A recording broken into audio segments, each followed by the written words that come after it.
नमस्कार दोस्तों, मेरा नाम है शालिनी और स्वागत है आप सभी का इस अनोखे किताबी मेले में जिसका नाम है मेरी किताब मेरी कहानी season 9। So friends, good evening to all. कैसे हैं आप सभी दोस्तों? आज इस सीजन का डे 14 हो रहा है और 13 सेशंस हम कंप्लीट कर चुके हैं। तो एक तरह से दो पड़ाव हम आज कंप्लीट करने जा रहे हैं इस पूरे सीजन के। इस प्रोग्राम का सीजन 9 शुरू हुआ है और देख लीजिए आज डे 14 हो चुका है। देखते ही देखते ये सीजन भी फिनिश हो जाएगा और पीछे छूट जाएगा बहुत सारी लर्निंग्स, बहुत सारी नॉलेज और बहुत सारा सपोर्ट जो आपकी तरफ से हमें इस प्रोग्राम में मिल रहा है। So thank you so much friends, इस सपोर्ट के लिए, इस ट्रस्ट के लिए।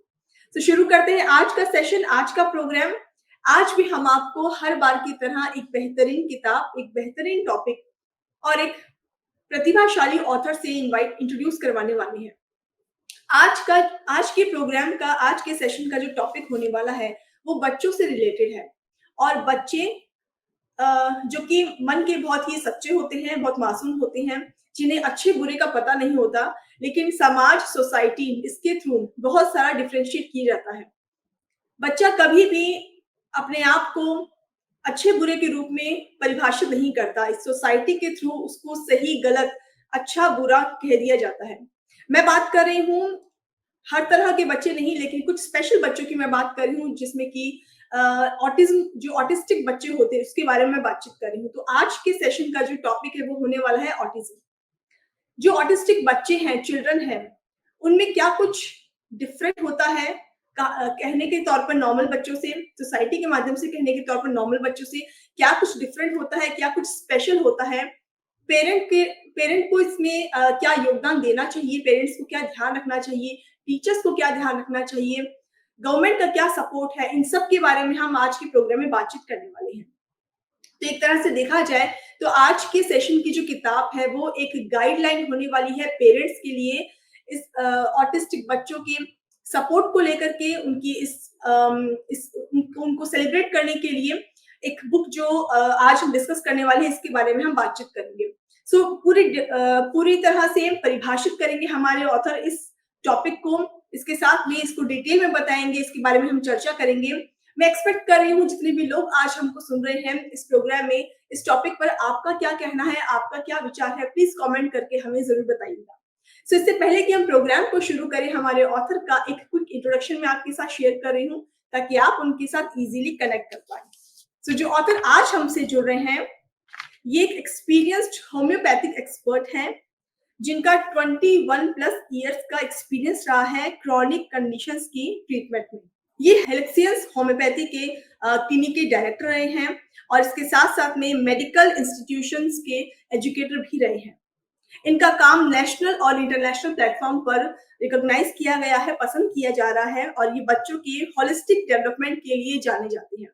So without any further delay बुलाना चाहूंगी हमारे आज के स्पेशल ऑथर को, जिनका नाम है doctor Rashid Akhtar. Hello, good evening Rashid ji, कैसे हैं आप? जी, हेलो मैम।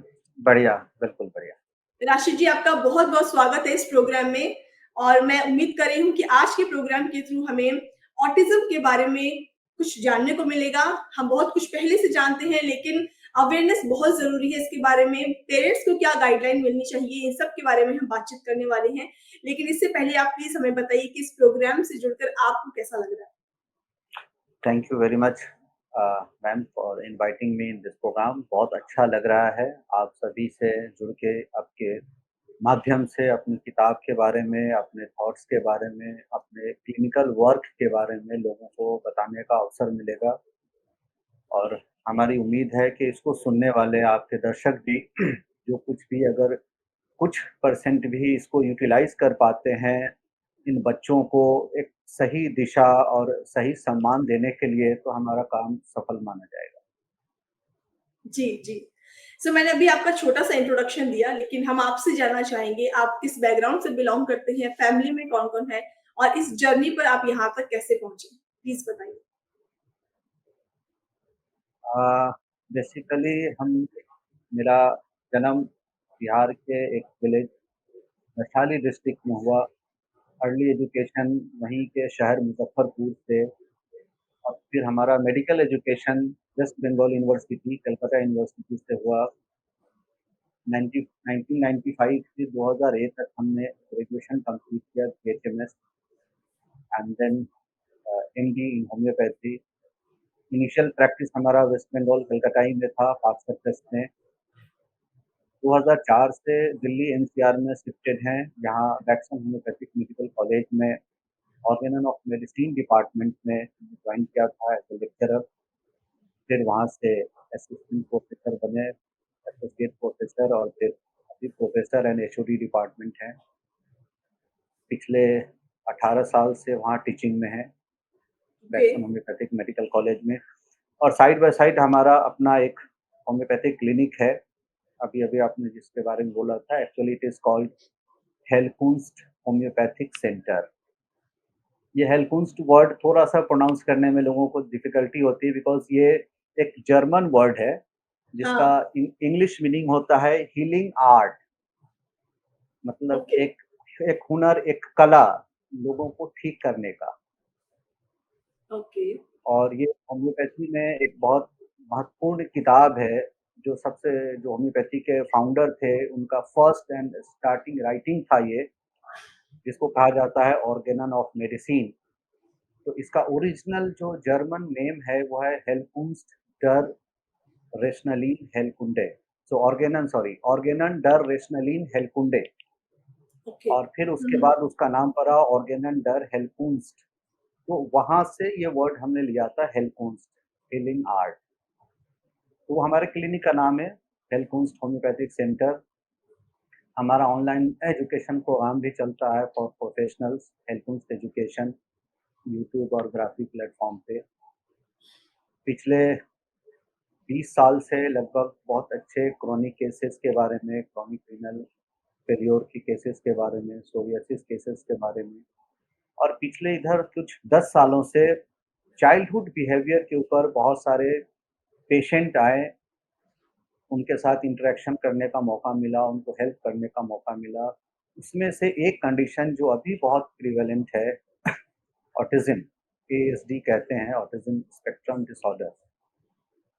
और इनके ऊपर बहुत ज़्यादा समाज में अवेयरनेस नहीं था, हुँ, पहचानने के लिए थी। और बहुत सारे पेशेंट को देखने के बाद एक रिपिटेटिव वे में हर पेशेंट को एक एडवाइस देना पड़ता था कि आप इनको इस तरह से समझें, आप इनको इस तरह से देखें, आप इनका इस तरह से ख़्याल रखें। तो उसी प्रोसेस में ये डिफ़िकल्टी को कम करने के लिए हमने कहा कि क्यों ना एक यूनिफ़ॉर्म वे में सभी के लिए एक राइट अप दे दिया जाए, जिसको आप जनरलाइज़ हम अपने पेशेंट्स को भी और दूसरे भी इसको यूज़ कर सकते हैं।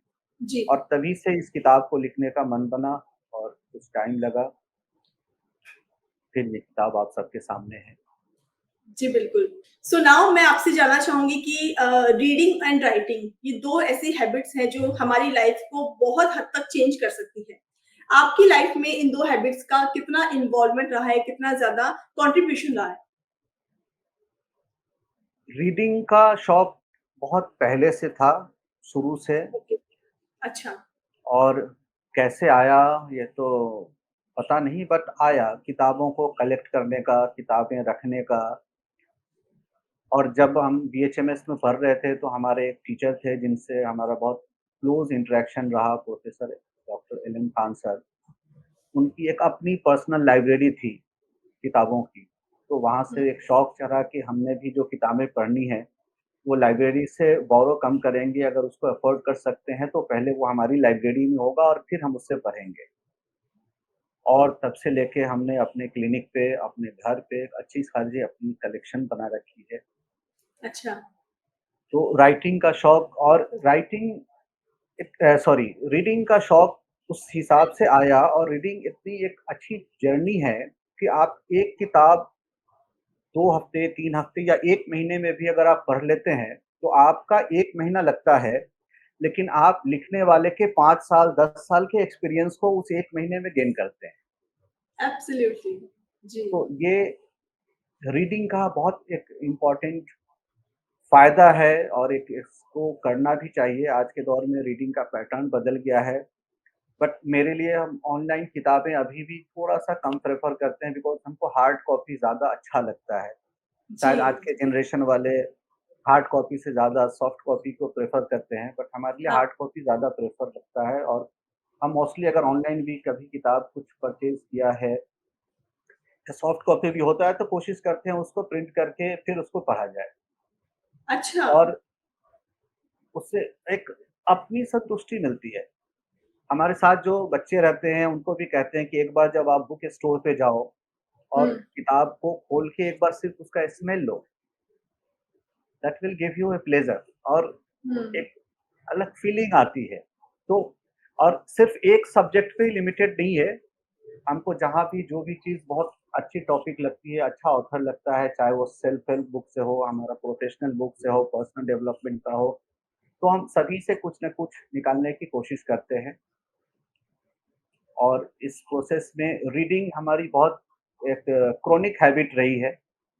ओके, बहुत सारे जगहों पे, बहुत सारे टाइम पे बहुतों को इससे डिफ़िकल्टी भी आती है, ख़ास के हम अगर घर वालों की बात करें, उनके साथ घूमने जा रहे हैं, तो हमारे हाथ में किताब होता है। तो अच्छा। ज़्यादातर कभी-कभी वो बोलते हैं कि हमारी तरफ ध्यान दो, किताब कुछ देर के लिए रेस्ट दे हुँ, दो। हुँ, हुँ, हुँ। और जी, बिल्कुल। राइटिंग का रहा तो बुक फॉर्म में ये हमारी पहली किताब है। इसके अलावा ऐसे जो छोटी-मोटी आर्टिकल एंड पब्लिकेशन वो हुई है, वो अलग है, बट बुक फॉर्म में ये हमारी पहली किताब है। और अब कोशिश करते हैं कि वो जो एक्सपीरियंस जो समाज से, क्लिनिक से देख के जो मिला है, अब उसको किसी एक सॉलिड फॉर्म में रख के आगे फ्यूचर के लिए, जनरेशन के लिए इसको छोड़ के जाऊँ, वो जितना फ़ायदा उठा सकते हैं हमारी इस 20-25 साल के लर्निंग एक्सपीरियंस का। जी, बिल्कुल, बिल्कुल ठीक कह रहे हैं आप। राशिद जी, अगर हम इस किताब की बातचीत करें जिसको आज हम डिस्कस करने वाले हैं, इस किताब को लिखना आपने कितने समय पहले शुरू किया था? या आपके माइंड में आया था कि मुझे इस टॉपिक पर अब किताब लिखनी है? कितना समय पहले शुरू हुआ ये? हाँ, माइंड में ये तो लगभग 2 साल पहले से हमारे दिमाग में चल रहा था, बट वो अच्छा, कुछ डिफ़िकल्टीज़ चल रही थी लेते-लेते, फिर हमने लास्ट ईयर इसको शुरू किया। और आई थिंक लगभग अराउंड 1 साल, सवा साल लगा इसको हमको एक कंप्लीट फॉर्म में लाने में। Alright, alright. और किस पर्सन ने आपको मोटिवेट किया इस बुक को कंप्लीट करने में या फिर इसको इसको किसने आपको पुश किया कि आप इस जर्नी को अच्छे से सक्सेसफुली कंप्लीट कर सकें? किसे आप क्रेडिट देना हमारे चाहेंगे? साथ एसोसिएटेड हमारे क्लिनिक पे और साथ में हमारे कई सारे मेडिकल स्टूडेंट्स रहते हैं, इंटर्न्स एंड पीजी। तो उनमें से कइयों ने बहुत सारा हेल्प किया, बट बहुत सारे जो अ, टेक्निकल सपोर्ट जिस तरह से हमने बुक को डिक्टेट किया, राइटिंग फॉर्म में लाना, उसको कहना जो ज़्यादातर इस तरह का शेप करना प्रॉपर, उसके लिए डॉक्टर आशिता हमारे क्लिनिक पे रहती हैं। एंड ओके, उन्होंने बहुत हेल्प किया हमारी इस जर्नी में। इवन कवर डिज़ाइनिंग में भी उन्होंने बहुत इम्पोर्टेंट पार्ट लिया। हमने एक्नॉलेजमेंट हुँ, में लिखा भी है कि कवर डिज़ाइनिंग में सबसे ज़्यादा 80% उन्हीं का रोल है, एक शेप को प्रॉपर वे में लाना। तो ये जी। यंग जनरेशन के हैं, टेक्नोलॉजी से ज़्यादा फ्रेंडली हैं, तो इन लोगों ने अच्छा हेल्प किया हमारा इस किताब को राइटिंग और शेप करने में, स्टोर करने में, बिकॉज़ हम तो बताते जाते थे, बस वो सारा बैकग्राउंड मटेरियल जो था वो उन लोगों के पास ही स्टोर था। हुँ, ओके। सो दोस्तों अब समय आ गया है कि हम सर की किताब के साथी से बातचीत करें। सो मैं इनवाइट करना चाहूँगी आशिता जी को। Hi hello Ashita, how ma'am, are you? I am good ma'am. So Ashita, स्वागत है आपका इस प्रोग्राम में और हम डॉक्टर राशिद से बातचीत कर रहे हैं इनकी किताब को लेकर।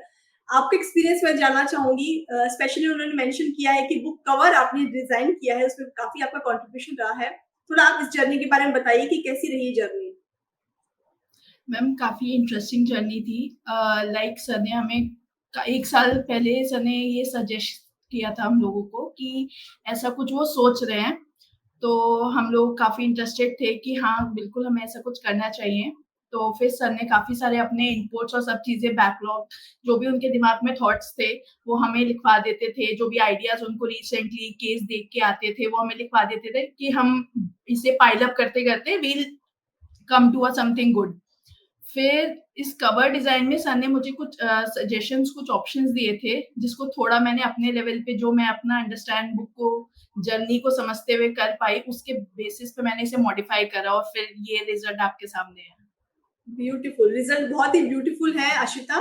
कवर बहुत ही सुंदर है और अपने टाइटल को डिफाइन कर रहा है बहुत अच्छे से।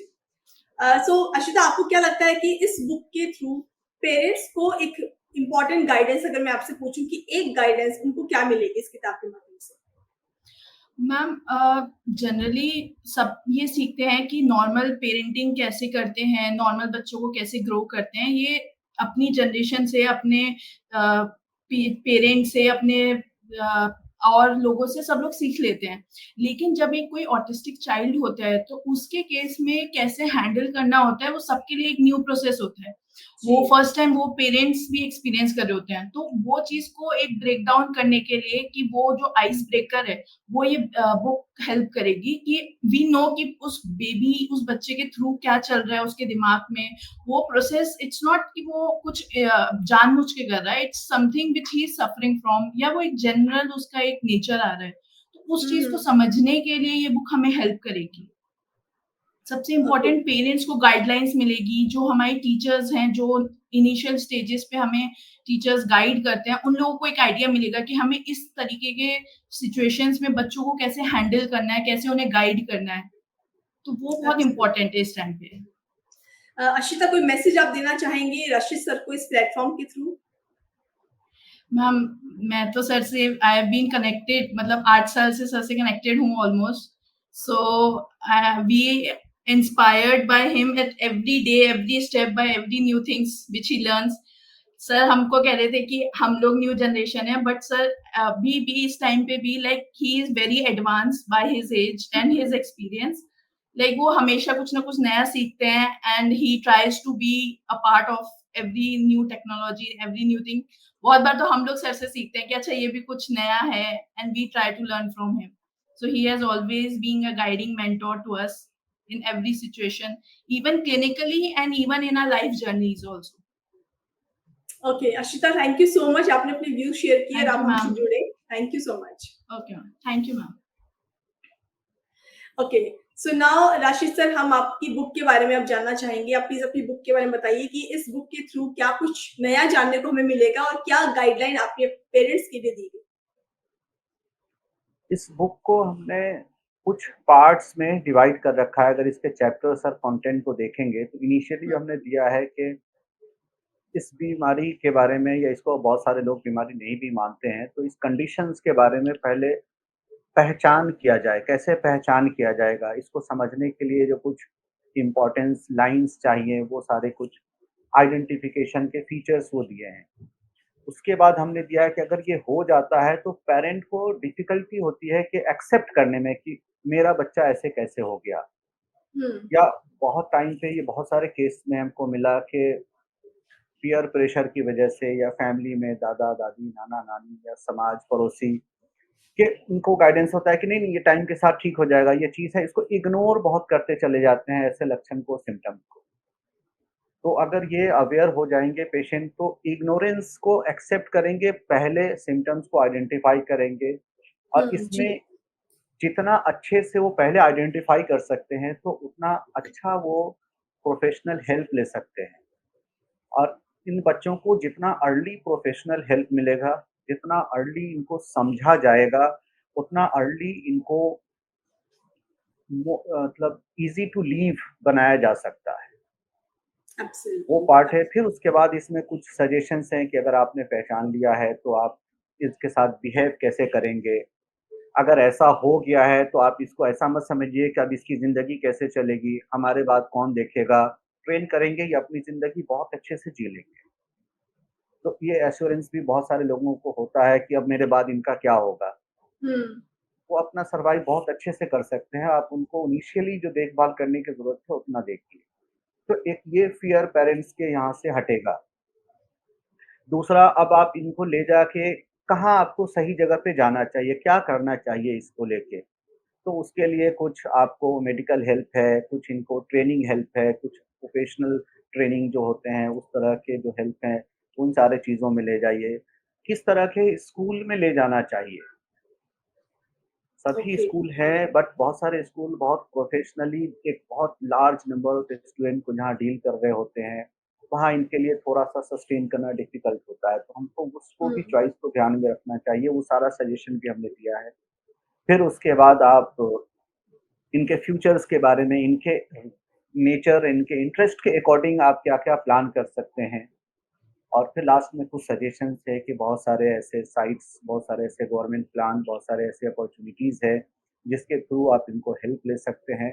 तो ओवरऑल एक इनिशियल स्टेज में जन्म से लेके अगर 15 साल की एज तक कहा जाए कि जो हुँ, हुँ। पेरेंट्स को डिफ़िकल्टी होती है, जो पेरेंट्स को करना होता है, उन सारे प्रॉब्लम्स का, उन सारे चीज़ों का एक शॉर्ट इन्फॉर्मेशन हमने इसमें दे रखी है। इसके थ्रू उस चीज़ों को वो एन्जॉय कर सकते हैं, उसको अप्लाई कर सकते ऑलराइट, ऑलराइट। दोस्तों, आज हम बात कर रहे हैं डॉक्टर राशिद अख्तर जी से और ऑटिज़्म के बारे में हम बातचीत कर रहे हैं, जिसमें इस किताब में उन्होंने बहुत सारे चैप्टर्स लिखे हैं, जिसके थ्रू उन्होंने हर एक एलिमेंट को लेने की कोशिश की है। इसका अर्ली डिटेक्ट कैसे किया जाए, इसका सॉल्यूशन क्या होना चाहिए, एनवायरनमेंट क्या होना चाहिए, पेरेंट्स को क्या गाइडलाइन मिलनी चाहिए, इन सब के बारे में हम चर्चा आज करने वाले हैं।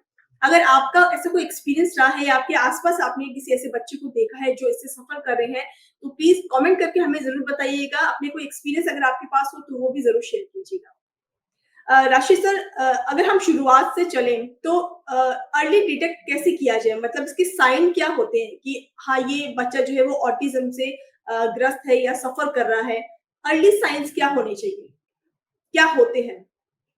टेक्निकली तो बहुत सारे फीचर्स हैं, बट अभी हम उस प्रोफ़ेशनल वे में नहीं जाते। अगर हम सीधा-सीधा हाँ। सिर्फ़ कॉमन पर्सन्स की बात करें, हुँ, तो एक बड़ा अच्छा एक फ़ॉर्मूला हमने बताया है, हम यूज़ करते हैं कि 6 महीना, 12 महीना और 18 महीना, इसको आप पॉइंट कीजिए। ये बहुत इम्पोर्टेंट, बहुत सिंपल है, कहीं भी किसी भी पार्ट ऑफ द कंट्री में कोई भी इसको यूज़ कर सकता है। तो 6 महीना, 12 महीना, 18 महीना, ये 6, 12, 18 कहने का मतलब है 6 महीने की एज में बच्चे को देखिए कि जब आप बच्चे को देखते हैं, जब हुँ, उसको आप ऐसे करते हैं, तो बच्चा आपसे स्माइल से रिप्लाई कर रहा है कि नहीं? ओके। जिसको हम बोलते हैं सोशल स्माइल। हुँ, एक दे रहे हैं, वो आप उसको स्माइल कर रहे हैं, वो आपकी तरफ देख के मुस्कुरा रहा है कि नहीं? ये कॉमनली 6 महीने में हर बच्चों में आपको मिलेगा मैक्सिमम। हुँ, अगर हुँ। नहीं हो रहा है, बिल्कुल नहीं हो रहा है, तो एक अलार्म है। 12 अच्छा। महीने में बोलते हैं कि बच्चे को ना बबलिंग करना, वो बड़बड़ा रहा है, कुछ बोल रहा है कि नहीं? ऐसे ही, ज़रूरी नहीं कि आपके कोई सेंटेंस किसी लैंग्वेज में बात करे, बट बोल रहा है, बड़बड़ा रहा है कि नहीं? बबलिंग कर रहा है कि नहीं? 18 महीने में आपको देखना है कि बच्चा सेंटेंस बोल पा रहा है कि नहीं? बच्चा उस एज में आके आपसे कुछ चाह रहा है, तो वो बोल रहा है या सिर्फ़ इशारा कर रहा है? जैसे ऐसे कुछ करता है, चाहिए ये तो हुँ, वो हुँ। किसी मेरे बच्चा बहुत सारे जो पानी माँगना है, तो कुछ बोलते-बोलते मम, कुछ एक्स्ट्रा कुछ भी एक अलग-अलग नाम से बच्चे छोटे-छोटे अलग-अलग अपने फॉर्म, बट वो एक वर्ड को प्रोनाउंस कर रहे होते हैं, ओके। वर्ड को जोर के बोल रहे होते हैं। तो ये 2-3 सबसे यू कैन से कि एक आसान सिम्पटम है जिसको आइडेंटिफ़ाई करना चाहिए। ओके। इसके बाद वाले लेवल पे जब जाते हैं तो एक आती है रिपिटेटिव बिहेवियर बोलते हैं। अब एक छोटा बच्चा है, उसको एक डॉल कहीं कभी मिला, अब अगर उसके पास 100 डॉल भी है बट वो एक उस डॉल को गुड़िया को लेके वो सोएगा ही सोएगा, हुँ, उसको हमेशा ही रखेगा, मतलब अब वो एक चीज़ से फिक्स हो गया है। एक हरकत वो कर रहा है तो खुद ही किए चला जा रहा है। अपने आप बैठा हुआ है और अपने आप में मगन है। हुँ। बच्चा अभी यो हम 12 से 18 के बीच की बात कर रहे हैं। बच्चा महीने की बात, 12 महीने से 18 महीने, बच्चा बैठा हुआ है, आपने पीछे से नाम पुकारा, कोई रिस्पॉन्स नहीं दे रहा है। ओके। ऑटिज़्म नाम ही उस बीमारी का है जिसको हम कहते हैं ऑटोइज़्म। अपने आप में शील्ड रहना, अच्छा। Not connected with the society, not connected with outer world, not connected with the parents and x, तभी कहते हैं इसको कि बाद में कम्युनिकेशन नहीं होता सोसाइटी से, अपने आप में सेंटर्ड रहता है। तो ये जब बच्चा खुद में खोया रहे, खुद से बात करता रहे, खुद ही खेलता रहे, किसी एक फिक्स पैटर्न पे बैठा हुआ हो, हुँ, हुँ। ना बोलना तो कॉमन लोगों को पता ही है कि वो बात नहीं कर रहा है या बोल नहीं रहा है, आप पुकार रहे हो तो आपकी तरफ वो रिस्पॉन्स नहीं दे रहा है। तो इस तरह के कुछ अगर लक्षण मिलते हैं तो फिर प्रोफेशनल गाइडेंस ज़रूर लेना चाहिए। बहुत सारे टाइम पे अगर कॉमनली भी बहुत सारे नॉर्मल बच्चों में होता है कि कभी-कभी वो डिलेड टॉक शुरू करते हैं, डिलेड वॉक शुरू करते हैं, हुँ, होता है। लेकिन बाकी चीज़ें भी उसके साथ जुड़ी होती है। बच्चा ठीक से नहीं बोल रहा है, कोई बात नहीं है। अटेंशन दे रहा है कि नहीं बच्चा? आप नाम पुकार रहे हैं तो आ रहा है कि नहीं? आपकी तरफ सुन रहा है कि नहीं? उसको कुछ चीज़ चाहिए तो उसको माँग रहा है कि नहीं? जी। बट अगर सब चीज़ें मिली हुई हैं, तो फिर आपको मेडिकल हेल्प की ज़रूरत है। एक समझने वाली एक और बात बता देते हैं कि अगर बच्चा देर से बोलना सीख रहा है, अभी हमने जैसे कहा, तो कभी-कभी बच्चे आज के दौर में कुछ पेरेंट्स जो बहुत परेशान हो जाते हैं, तो इसमें हाँ, परेशान जी। होने की बात नहीं है। बच्चा अगर देर से बोल रहा है तो ज़रूरी नहीं कि वो किसी तरह के डिसेबिलिटी के साथ हो, वो हुँ, कॉमन भी हो सकता है, बट बाकी चीज़ें और ठीक है कि नहीं? ओके। हुँ, हुँ। हाँ, उन सब के साथ अगर मिल के आया है, तभी हम कहते हैं कि एक सिंड्रोम एक स्पेक्ट्रम में लेके आ रहा है, तो फिर ज़रूर आपको अलर्ट रहना चाहिए। फिर वैसे कंडीशन में इंतज़ार नहीं करना चाहिए कि चलो कुछ दिन के बाद ये सीख जाएगा बोलना। क्योंकि हुँ, हुँ। कॉमनली बहुत सारे बच्चे देर से बोलते हैं। देर से बोलना सिर्फ़ ऑटिज़्म का पहचान नहीं है। मल्टीपल चीज़ें और भी होनी चाहिए जो इस तरह के जो हमने आपको लक्षण बताए। जिसमें से सबसे इम्पोर्टेंट होता है कि वो कनेक्टेड नहीं रहता आपसे। ये बहुत ज़रूरी है, ना बोलने से ज़्यादा ज़रूरी है कि वो कनेक्टेड रिस्पॉन्स है कि नहीं। हुँ, ओके।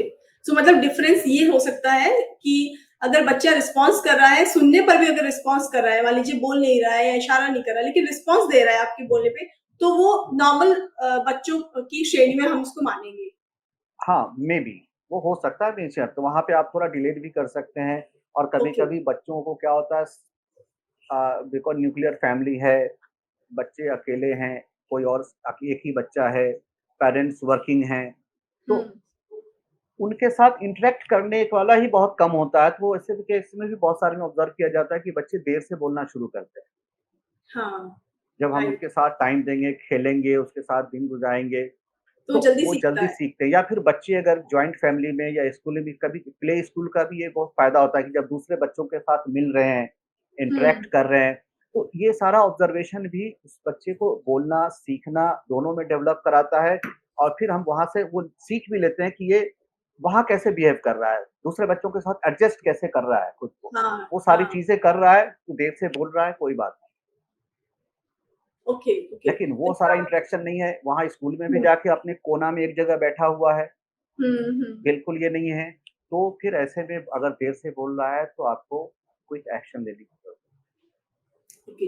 सो आपने बताया कि जो एज होनी चाहिए आइडियल 6 मंथ, 12 मंथ और 18 मंथ इन 3 है। यहाँ पे पड़ाव इस पर 18 मंथ ध्यान रखना तक चाहिए। आपको समझ में आ जाएगा आ कि जाएगा, कुछ ओके। गड़बड़ी है। और अगर डॉक्टर रशीद अगर समझ लीजिए कि डिटेक्ट हो गया है कि बच्चे में प्रॉब्लम है, ऑटिज़्म की प्रॉब्लम है, देन पेरेंट्स को क्या स्टेप लेना चाहिए? हाँ, प्रॉब्लम है, तो अब ये प्रॉब्लम भी माइल्ड, मॉडरेट और सीवियर कैटेगरी में होता है। ओके, इसकी भी खैर, कैटेगरीज़ हैं। कैटेगरीज़ होती हैं, माइल्ड, ओके, मॉडरेट और सीवियर, और क्लिनिकली हमने ये भी देखा है, जिसको हमने कई बार हम कहते हैं कि ये प्राइमरी और सेकेंडरी ऑटिज़्म।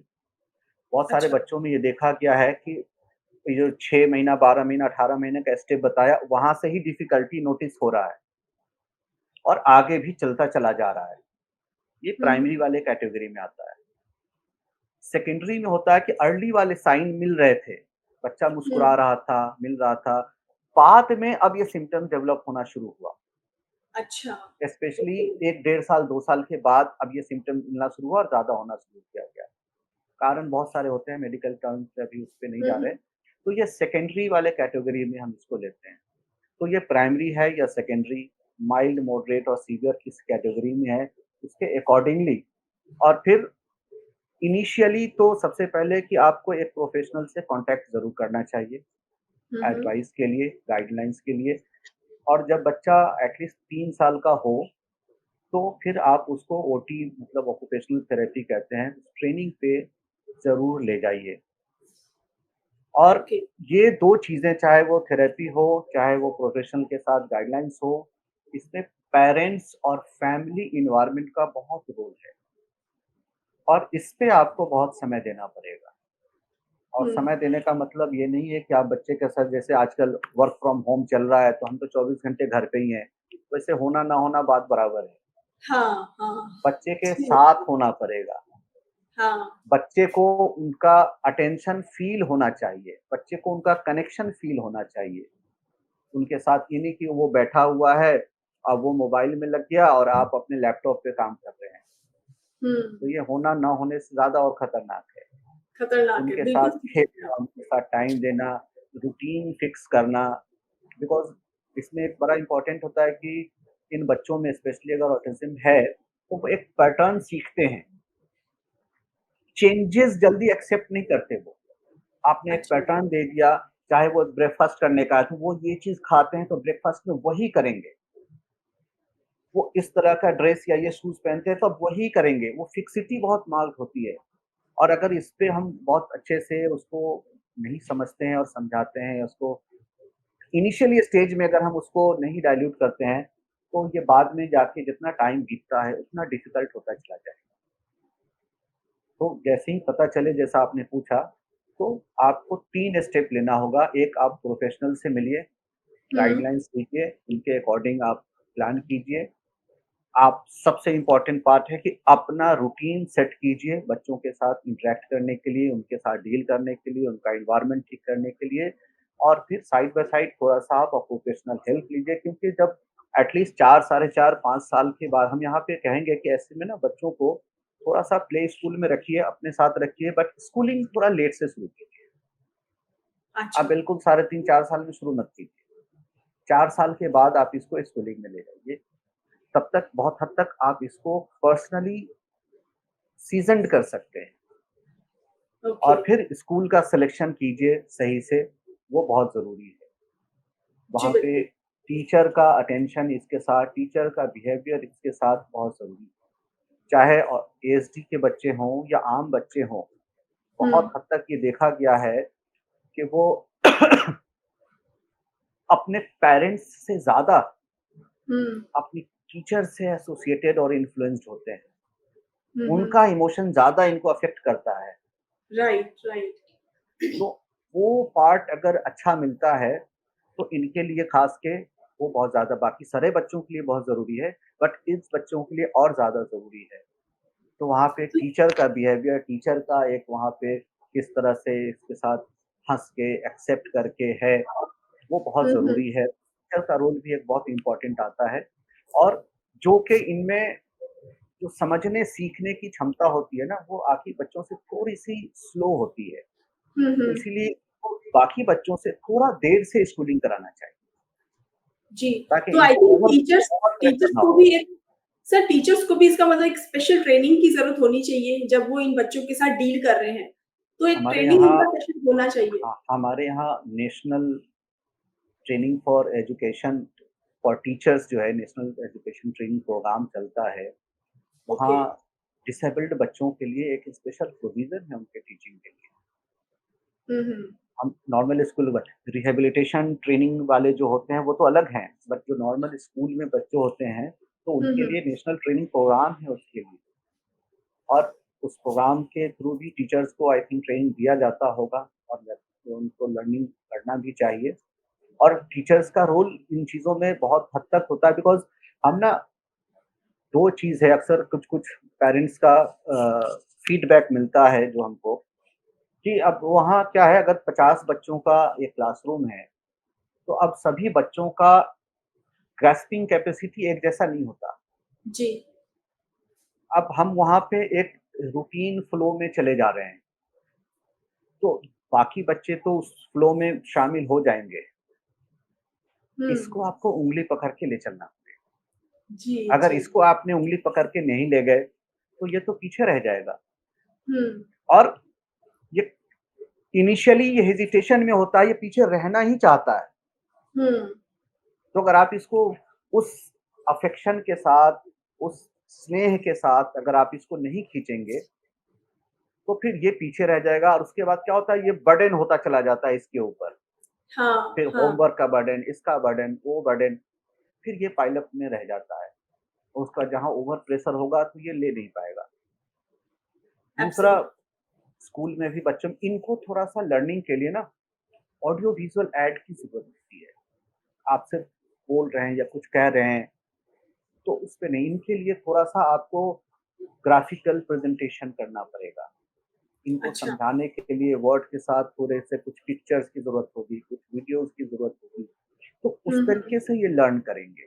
बाकी की तरह वो नहीं है कि आपने अगर डिक्टेट कर दिया या कुछ कह दिया, तो उस पेस पे आ जाएँगे। इनको मेमोरी में एडिशनल इन्फॉर्मेशंस चाहिए, जिसको हम स्पेशली कहते हैं कि सिर्फ़ वर्ड्स नहीं, एक्शन एंड ऑडियो विजुअल ये सहारा भी चाहिए इनको सीखने के लिए और इनका पेस अलग है।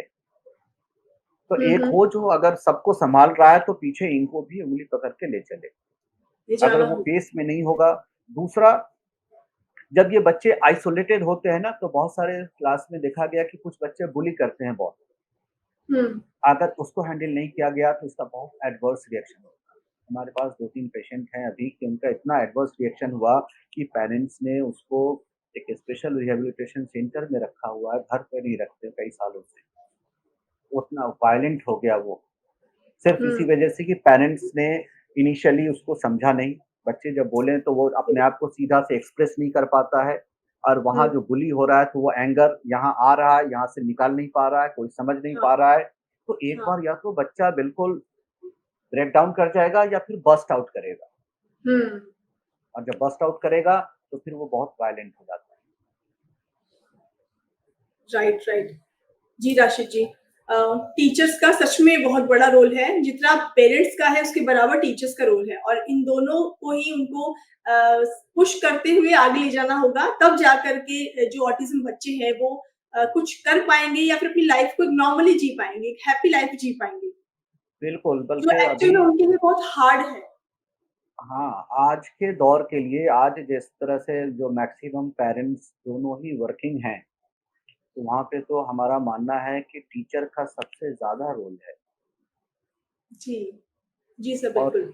उनको सबसे ज़्यादा हमको ध्यान भी देना चाहिए, उनके साथ इंटरैक्ट भी करना चाहिए और उनका फीडबैक भी लेना चाहिए। वो मिलना फीडबैक चाहिए। भी बाख़ास के डॉक्टर्स में जब आप दिखा रहे होते हैं, ट्रीटमेंट कर रहे होते हैं, तो हमारे यहाँ क्लिनिक पे तो हमने स्पेशल प्रोविज़न बनाए रखा है कि आप हर पेटीएम में जाने के बाद पीटीएम में आप कुछ-कुछ इन्फॉर्मेशंस उसके बारे में ज़रूर गैदर कीजिए और समझिए और फिर हुँ। उसका हमको उसका डिस्क्रिप्शन चाहिए होता है। तो जी। टीचर्स का रोल अभी अगर हम कहें तो वो थोड़ा-सा 20 ही है, 19 नहीं है। Absolutely, absolutely. राशिद जी, मैं गवर्नमेंट का रोल भी जानना चाहूँगी। गवर्नमेंट ने बहुत सारी पॉलिसीज़ बनाई हुई है, बहुत सारे ऐसे रूल्स या फिर फैसिलिटीज़ है इस तरह के बच्चों के लिए। गवर्नमेंट का क्या रोल रहा है एज़ अ सपोर्ट सिस्टम अगर हम बात करें तो? देखिए, अभी अगर हम बात करें तो 2016 से पहले हमने देखा है कि ये ऑटिज़्म की बात करें, बाकी तो चीज़ें कम थी। 2016 से पहले ऑटिज़्म का ख़ास के इस डायग्नोसिस का उतना इम्पैक्ट नहीं था। बट 2016 से गवर्नमेंट की एक right for persons with disabilities act 2016 या देखेंगे तो उसमें इसको ऑटिज़्म को इंक्लूड किया गया है और उसके इंक्लूड होने के बाद इसका रिकॉग्निशन है, इसका स्पेशल गवर्नमेंट में सर्टिफ़िकेशन होता है विथ गवर्नमेंट हॉस्पिटल। अगर आपने इसका यूडीआईडी बना रखा है, तो आपको फिर बाद में बहुत सारे गवर्नमेंट्स के फैसिलिटीज़ मिलते हैं। इनको गवर्नमेंट की तरफ से फंड प्रोवाइड होता है। हुँ, हुँ। इन अगर ये बड़े हैं, तो इनको इनकम टैक्स में बेनिफिट भी है। अगर पेरेंट्स विथ एएसडी है, तो उनको भी इनकम टैक्स में बेनिफिट्स है। इस तरह के कई सारे फाइनेंशियल सपोर्ट हैं, एक्ट हो गया, मेडिकल बेनिफिट्स है, हेल्थ एंड थेरेपी बेनिफिट्स है और उसके बाद एजुकेशन का बहुत सारा प्रोविज़न है गवर्नमेंट की तरफ से। अगर आप देखेंगे गवर्नमेंट की तरफ से दिशा एक प्रोग्राम है, विकास एक प्रोग्राम है, इस तरह से एक है घरौंधा, निर्माया, सहयोगी, ये सब गवर्नमेंट की तरफ से स्कीम है, प्रोग्राम है इनके लर्निंग के लिए। अच्छा। तो अभी आज के दौर में आप थोड़ा-सा सर्च करते हैं और नियर बाय आप हेल्प लेते हैं, तो आपको गवर्नमेंट की तरफ से बहुत हेल्प है।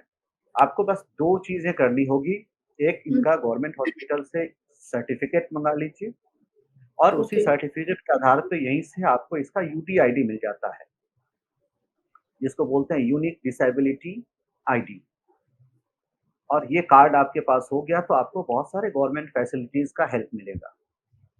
ओके। ओके। राशिद जी, घर में अगर कोई बच्चा है जो ऑटिज़्म से सफ़र कर रहा है, घर में उसके लिए किस तरह का कम्फ़र्ट एक एनवायरनमेंट क्रिएट करना चाहिए पेरेंट्स को ताकि उसको बहुत ही नॉर्मल लगे, उसको हेल्प मिले चीज़ों में? तो कैसा मतलब प्रैक्टिकली अगर मैं पूछूँ तो माहौल कैसा रखना चाहिए घर का? ये इसी के ऊपर तो वो किताब लिखी है हमने और बहुत लंबी है और इसके लिखने के बाद भी बहुत सारे ऐसे केसेज़ आते हैं जिसके ऊपर अगेन कुछ-कुछ नई चीज़ें आती है। तो कुछ बेसिक हम क्राइटेरिया बता रहे हैं। हम्म। सबसे पहला तो फीचर होता है कि आपको 24 आवर्स अलर्ट होना पड़ेगा, 24 आवर्स विजिलेंट रहना पड़ेगा। और हम्म। बेटर है कि अगर आप बहुत अच्छे से सेफ सिक्योर करके घर में अगर आप कैमरा लगा सकते हैं, वीडियो रिकॉर्डिंग का आप प्रोविज़न कर सकते हैं। आप अगर बाहर ओके। जा रहे हैं, घर पे किसी के साथ अगर आप इसको छोड़ रहे हैं, तो हम्म। आपके नज़र में होना चाहिए। ओके। हम्म। तो घर पे वो कैमरा सेफ्टी बहुत ज़रूरी है, अगर आप किसी और के पीछे इसको छोड़ के जाते हैं तो। दूसरा कि सेफ्टी सिक्योरिटी बहुत ज़रूरी है। घर में इसके रीच में कोई भी ऐसा हार्मफुल ऑब्जेक्ट नहीं होना चाहिए। Just for hmm. Example simple kitchen की चीज़ें हैं, नाइफ हम्म। है, फॉर्क है, ये ऐसे नहीं रहना चाहिए उसके रीच में। अच्छा। बहुत सारे जगहों पे देखा गया है कि बाथरूम में बहुत सारी ऐसी चीज़ें रखी होती है जो बहुत हैज़ार्डस होती है, चाहे वो क्लीनिंग पर्पज़ के लिए रखी हो, क्लीनिंग हाँ। पर्पज़ के लिए मोस्टली होती है। इवन सिंपल सर्फ़ हम्म। वो रखा होता है, ये सब रीच के बाहर होना चाहिए। ओके। आप अगर हाई राइज़ बिल्डिंग में हैं, तो आपका बालकनी कवर्ड होना चाहिए। हम्म। ऐसे बच्चों को बिल्कुल एक इसमें बहुत इम्पोर्टेंट सिम्पटम होता है, इनको डेंजर का अवेयरनेस नहीं होता। अच्छा। ये कुछ भी स्टंट कर सकते हैं बिकॉज़ ये डेंजर्स इनका ये सिम्पटम ही है। तो ऐसे में हम्म। हमको कोई अपॉर्च्युनिटी नहीं देना चाहिए। आपकी बालकनी खुली है, हो सकता है वो डाइनिंग टेबल का चेयर उठा के ले जाए, नीचे देखने के लिए क्या आवाज़ आ रही है। हम्म। तो ये इसके रिस्क नहीं लेना है, आपको बालकनी या तो कवर्ड रखना है या बंद रखना है। ओके। ये तो कुछ बेसिक हो गया। दूसरी बात होती हम्म। है कि सपोज़ आपने गेट खुला रखा है, जैसे हमने कई सारे केसेज़ में देखा है, कुछ बच्चे जब अंदर से इरिटेट होते हैं ना, तो वो कुछ ऑड बिहेवियर करते हैं। जस्ट अभी रिसेंट लास्ट 2 वीक पहले की केस एक बात है, पेशेंट पेरेंट्स का उसके पड़ोसी से झगड़ा हो गया। वो बच्चे बालकनी में खड़े होके और ऊपर से उन्होंने सुसु कर दिया। हम्म। अब नीचे जिसके ऊपर गिरा, वो समझने का लोग समझते तो जल्दी कम है ना, अब वहाँ पे फाइट शुरू हो गई। तो आप विजिलेंट रहेंगे, बंद रखेंगे तो इस तरह के बिहेवियर से आप उसको प्रोटेक्ट करके रखें। जी। जी। दूसरा उसके बाद वाला पार्ट होता है जो सबसे इम्पोर्टेंट है जिसमें पेशेंस बहुत ज़रूरी है, जो पेरेंट्स खो देते हैं बहुत जल्दी। हम्म। उसकी बात नहीं समझ रहे हैं, आपकी बात वो नहीं समझ रहा है और आप गुस्से में आ जाते हैं। आप फ्रस्ट्रेटेड हो जाते हैं और आप उसपे एंगर शो करेंगे, तो एक चीज़ सीख लीजिए, बच्चा हमेशा आपके वर्ड से नहीं, आपके एक्शन से सीखता है।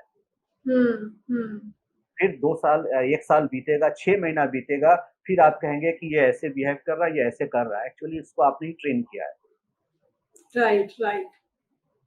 और आज आप किसी काम में बिज़ी हैं, 5 मिनट के लिए उसको मोबाइल दे दिया, तो आपने कहते हैं ना कि एक हमारे यहाँ जो हिंदी भाषा है उसमें एक बड़ा प्रचलित मुहावरा है कि शेर को अगर एक बार इंसान के खून का टेस्ट लग जाए, तो हुँ, फिर वो जब छोड़ शहर में शिकार करने लगता है।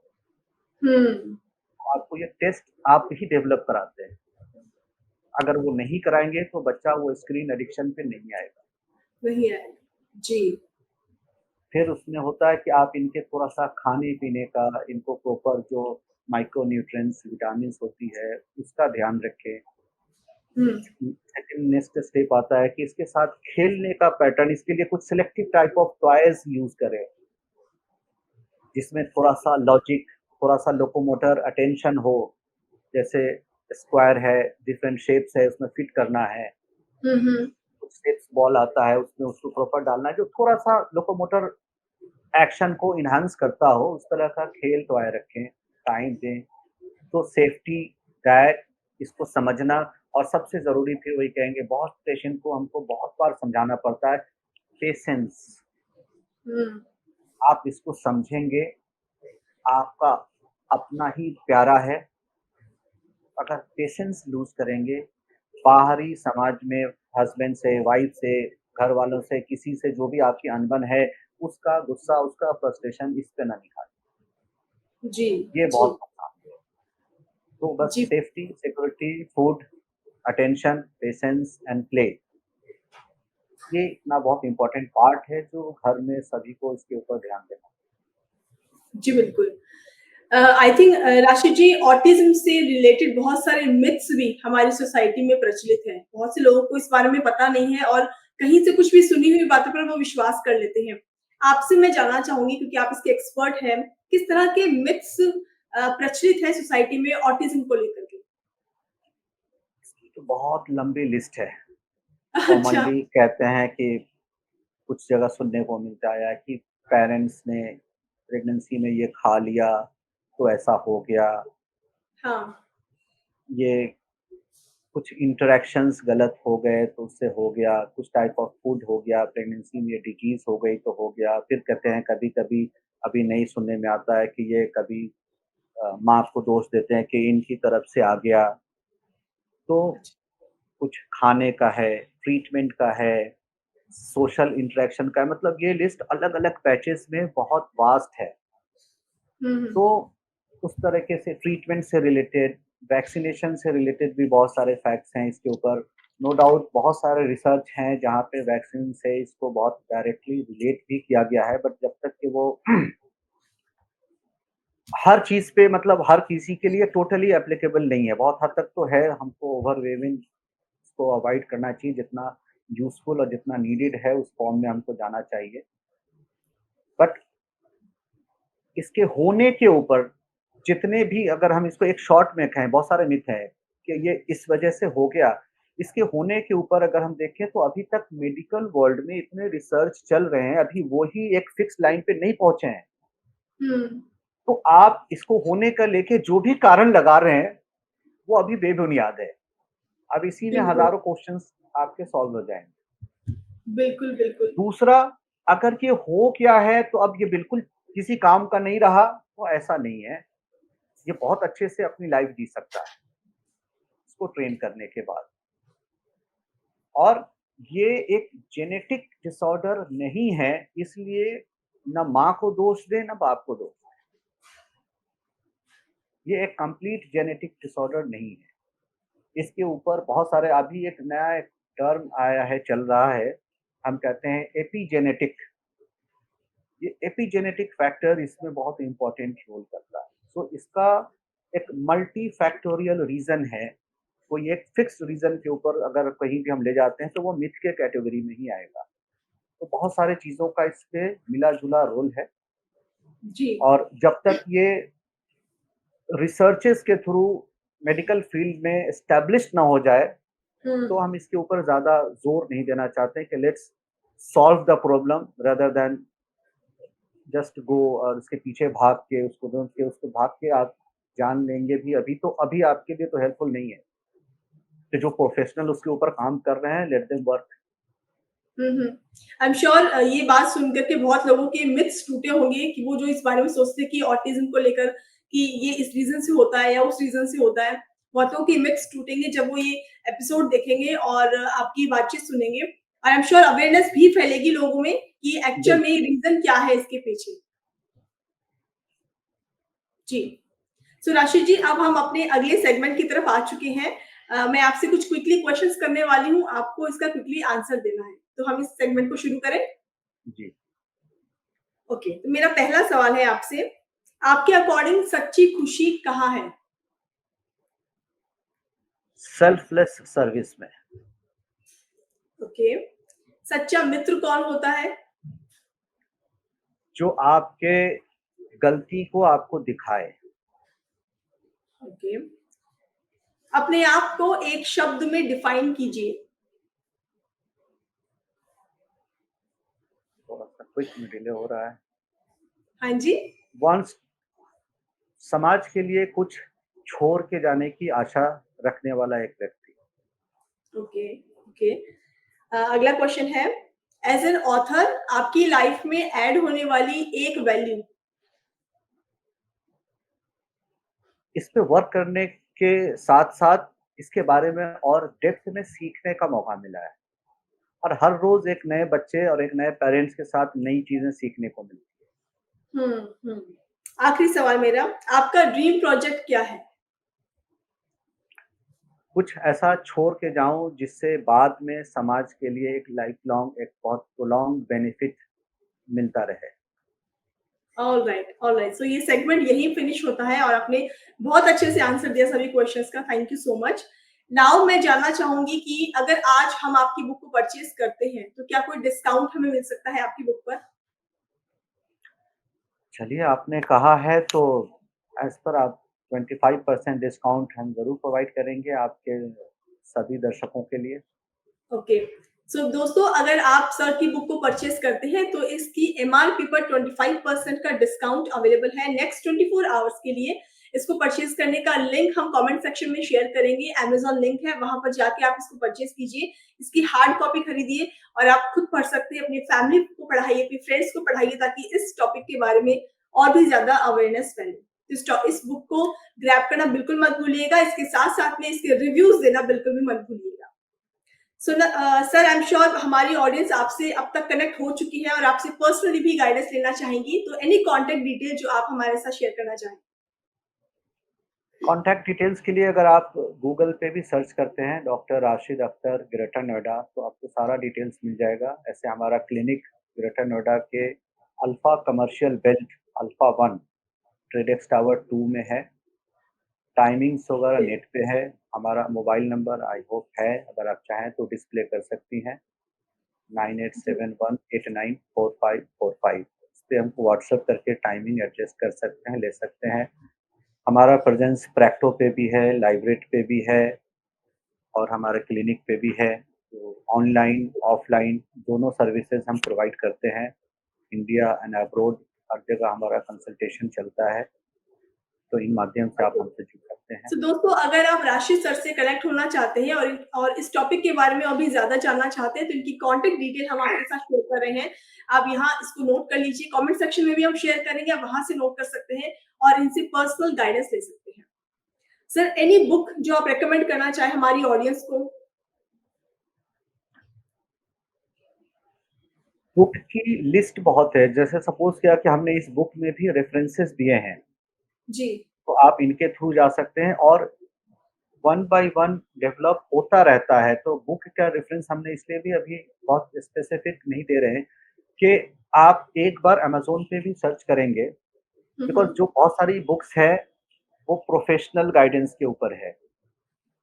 और हमारी कुछ-कुछ गाइडलाइंस फॉर पेरेंट्स जो अभी हमने आपको गवर्नमेंट इंस्टीट्यूशन के नाम बताए ना, वहाँ आपको फ्री पीडीएफ डाउनलोड हो जाएगा पेरेंटिंग डायरेक्शंस के लिए। तो आप उससे अगर आप पीडीएफ भी निकाल लेते हैं, तो आपके लिए बहुत हेल्पफुल होगा। पेरेंटिंग के लिए, प्रोफेशनल के लिए अलग-अलग नीट की बहुत सारी किताबें अब आनी शुरू हो गई हैं और रिसर्चेज़ भी हैं उसके ऊपर। तो ऑलराइट। पेरेंट्स के लिए जो अभी हमने नेशनल गाइड या गवर्नमेंट साइट पे अगर आप देखेंगे ऑटिज्म डिसेबिलिटी के ऊपर, तो उनका एक पेरेंटिंग गाइडलाइंस है, पीडीएफ फॉर्म में अच्छा। अवेलेबल है। वो आपको हेल्पफुल करेगा। जी, जी बिल्कुल ठीक है। Sir any future plans regarding your writing? कई सारे प्रोजेक्ट चल रहे हैं हमारे, जैसा अच्छा। कि कहा अभी जैसे कुछ हमारा प्रोफेशनल टॉपिक जो होम्योपैथिक प्रैक्टिशनर्स के लिए कई सारे प्रोजेक्ट चल रहे हैं। अभी इसके बाद हमने एक और अभी रिसेंटली वो भी शुरू किया है कि ये autism how to deal with autism for professionals. ये डॉक्टर्स के लिए होगा, स्पेशली होम्योपैथिक डॉक्टर्स के लिए। इसमें केस स्टडीज़ हमने इंक्लूड करने की कोशिश की है। और जो नॉन प्रोफेशनल के लिए है, अभी आई थिंक डिस्क्लोज़ करना थोड़ा अर्ली है, बट एक ओके।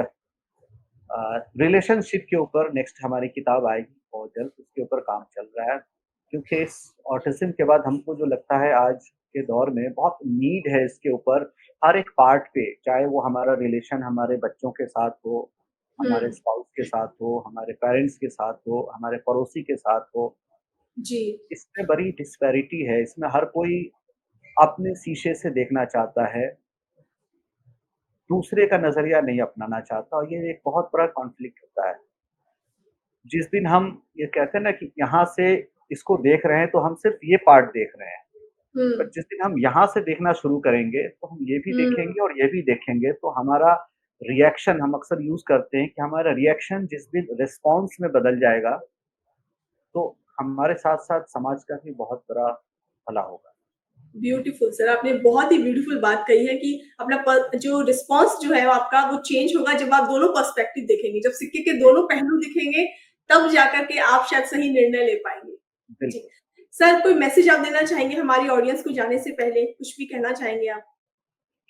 कहना तो बहुत कुछ चाहेंगे, बट शॉर्ट में ये कहेंगे कि कोई भी गार्डन किसी एक फूल से संपूर्ण नहीं होता।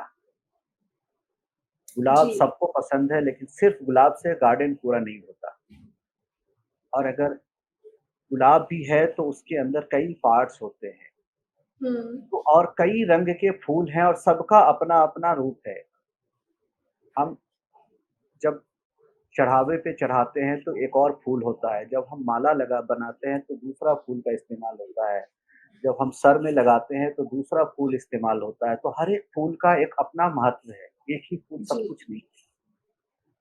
तो ये हमारे समाज का जो गार्डन है ना, ये बच्चे भी उसी के एक फूल हैं। इनका एक अपना इम्पोर्टेंस है, एक अपना महत्व है। बस इनको जिस दिन आप समझेंगे और इनका अपना हक इनको देंगे, तो वो समाज के लिए भी भला होगा और इनको भी समझने वाला कोई होगा। So accept every colour and every flower of your garden. Accept करेंगे तो दुनिया बड़ी खूबसूरत एब्सोल्युटली सर।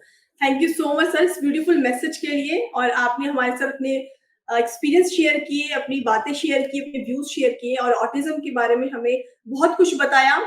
थोड़ा बहुत हमें पता था, लेकिन हो सकता है कि इसके बारे में ज़्यादा लोगों को जानकारी ना हो, तो ये अवेयरनेस आपने हमें दी, उसके लिए आपका बहुत-बहुत शुक्रिया। आगे भी हम आपसे इस बारे में बातचीत करना चाहेंगे, and all the best for your future. Thank you so much sir. Thank you ma'am, thank you for inviting me once again. Thank you. Thank you sir. So दोस्तों, ये था हमारा आज का सेशन डे 14 हमने कंप्लीट किया Rashid sir के साथ। हमने बातचीत की ऑटिज्म के बारे में, ऑटिस्टिक बच्चों के बारे में और पेरेंटिंग गाइड किस तरह से साबित हो सकती है ये किताब, इसके बारे में डिटेल में चर्चा की गई। आई एम श्योर आपको आज का कॉन्वर्सेशन बहुत पसंद आई होगी, बहुत सारी लर्निंग्स मिली होंगी, नया कुछ जानने को मिला होगा। अगर ऐसा कुछ है तो प्लीज कमेंट करके जरूर बताइएगा कि आज के सेशन के थ्रू आपने क्या नया सीखा। मिलते हैं आपसे कल एक और नए ऑथर के साथ, एक नई बुक के साथ, एक नई किताब के साथ। ये है मेरी किताब मेरी कहानी सीजन 9, जहाँ हर किताब के पीछे है एक कहानी और हर कहानी होती है एक प्रेरणा। धन्यवाद।